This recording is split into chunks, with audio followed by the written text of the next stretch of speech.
Situation से निकाल के प्रैक्टिकल वर्ल्ड में लेके आता हूँ। आज एक रीजनेबल आदमी के लिए, एक रियलिस्टिक अप्रोच रखने वाले आदमी के लिए जब हम कहते हैं कि इस्लाम गालिब होगा, तो उसके लिए ये बात कोई मतलब किसी खाते में फिट होती है? ऊपर अमेरिका है, ये यूरोपियन पावर्स हैं, ये हमारे हुक्मरान हैं, ये उनकी जो ताकत है, और इस्लाम ठीक है, ये चंद लोग हैं, अच्छी बात कहते हैं, चलें अल्लाह के मुखलिस हैं, हम इन्हें बुरा भला तो नहीं कहते, लेकिन है पागलों वाली बात कहाँ हो सकता है? अगर कोई नहीं भी कहता तो दिल में उसके यही है। हमारे बड़े बड़े नेक लोगों के दिलों में यही है कि ये आ नहीं सकता। इसलिए फिर हमें हदीसें सुनानी पड़ती हैं कि अल्लाह के नबी सल्लल्लाहु अलैहि वसल्लम की पेशन गोई है कि यार कोई अगर ईमान की रमक है, कोई मोहम्मदुर रसूलुल्लाह को रसूल मान रहा है और ये समझता है कि वो सच्ची बात करने वाले हैं, तो अगर उन्होंने खबरें दी हैं तो अब तो मानो यार, ठीक है जमीनी हकायक उससे मुताबिकत नहीं रखते, लेकिन ये कि बहरहाल अल्लाह के नबी की पेशन गोइयां, ये किसी पीर पंजर की पेशन गोइयां तो नहीं है। लिहाजा आप इसको तो अब इसकी बुनियाद पर चलो ईमान ले आओ। लेकिन मैं असल बात ये कह रहा था कि अब वो ये तो मैंने एक ज़िम्नी हाशिये की बात आ गई। असल बात जो मेरा जो फ्लो है उसको ज़हन में रखें कि इनकलाबी नज़रिया एक अजनबी नज़रिया होता है, और जिनके हाथों में इक़्तिदार होता है, जो सिस्टम के रखवाले होते हैं, जिनके सिस्टम को उस इनकलाबी नज़रिए से ख़तरा होता है, उनकी पहली अजम्पशन ये होती है कि ये काम जो ये लेके उठे ये हो नहीं सकता। आप कुरान मजीद पढ़े ना, सारा जो वो मुखालिफ होते थे नबियों के, वो कहते थे ये कैसे हो सकता है हाता लिमा तुआदून, कहाँ मुमकिन है, कहाँ मुमकिन है, किस चीज का तुमसे वादा किया जाता है।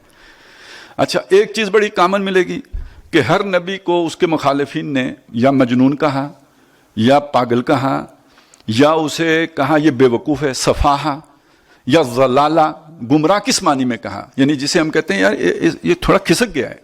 खिसकने का मतलब क्या है? ड्रिफ्ट हो गया जाना ना। आप एक हमारा माशरा है वो एक रुख पे चल रहा है, एक मेन स्ट्रीम है, उस स्ट्रीम से जो खिसक गया तो गोया इसका दिमाग भी खिसक गया है, नहीं तो ये मेन स्ट्रीम के साथ चलता है। तो इनकलाब मेन स्ट्रीम शय तो नहीं होता ना, जो रेवोल्यूशनरी है वो तो मेन स्ट्रीम से निकल के अगेंस्ट द स्ट्रीम चल रहा है। अब ये पागलपन नहीं है, तो वो ये समझते हैं कि ये खिसक गया है, ये जो बात कह रहा है ये हो ही नहीं सकती। अच्छा, ये जो अब आपको पता है जब आप एक डिफेंस स्ट्रेटजी बनाते हैं तो उसके अंदर एक बुनियादी बात होती है जिसे हम कहते हैं कि जनाब ये थ्रेट एनालिसिस, यानी आपको खतरा कितना है उसको आप एनालाइज करते हैं, उसके मुताबिक अपनी सारी डिफेंस स्ट्रेटजी बनाते हैं। जब आपने एनालाइज ये किया कि ये खतरा ही नहीं है, पागलपन है, तो अब आपकी बेस्ट पॉलिसी क्या होगी?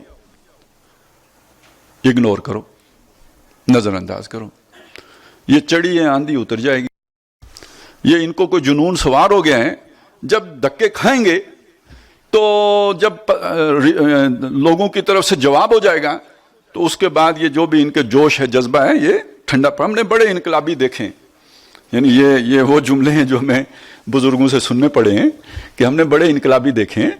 ये एक एज होती है जिसमें बंदे पर ये भूत सवार होता है और फिर उसके बाद आहिस्ता आहिस्ता बंदा रियलिस्टिक हो जाता है।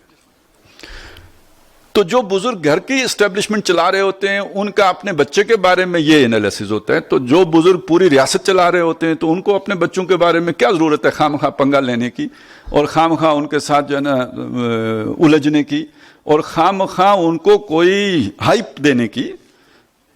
लीव देम अलोन, छोड़ दें आप इनको, ये खुद ही आहिस्ता आहिस्ता सेटल हो जाए। अच्छा, ये अल्लाह की तरफ से इन लोगों के लिए एक चांस होता है कि वो अपना दावत को फैलाने का उन्हें मौका मिल गया, वगरना ये कि nip the evil in the bud अगर हो तो ये तो इनकलाबी दावत आगे चल ही नहीं सकती।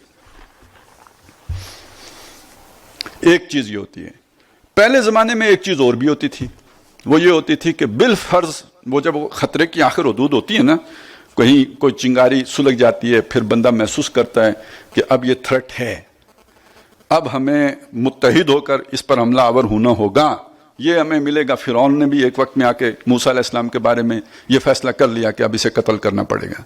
ये सोच मक्के में भी पैदा हो गई, ये हजरत शुएब के मुकाबले में भी पैदा, हर नबी के मुकाबले में एक मरहले पे आके ये सोच पैदा होती है اور وہ نبی یا اس کے ساتھی ابھی اپنا دفاع کرنے کے قابل نہیں ہوئے ہوتے، ابھی تھوڑے ہی ہوتے ہیں. تو جب یہ سوچ پیدا ہوتی ہے تو پھر اب یہ فیصلہ ہوتا ہے کہ انہیں قتل کیا جائے.